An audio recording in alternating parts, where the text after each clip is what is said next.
High বন্ধুরা, আমি ইউটিউবে নতুন চ্যানেল খুলেছি, তোমরা সাপোর্ট করো। আমি দেখো সকালবেলা এখন কী করছি, দেখো সকালবেলা রান্না করতে নেমে পড়েছি, ঠিক আছে।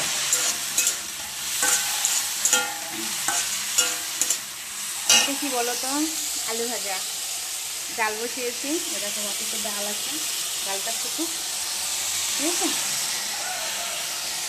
আর তোমাদের এখন গরম কেমন লাগছে জানিও। এখন হচ্ছে সকাল 8টা, কত বাজে, ঠিক আছে। তোমরা আমার পাশে থেকো, ঠিক আছে। আমার চ্যানেলটা সাবস্ক্রাইব করো, যেহেতু আমি নতুন, ঠিক আছে। প্রথম এরকম হয়, তারপরে সঙ্গে সঙ্গে তোমাদের ভিডিও দিতে পারবো। তোমরা সকালবেলা কী করছো, কী খেলে আমাকে জানিও, ঠিক আছে। হ্যাঁ।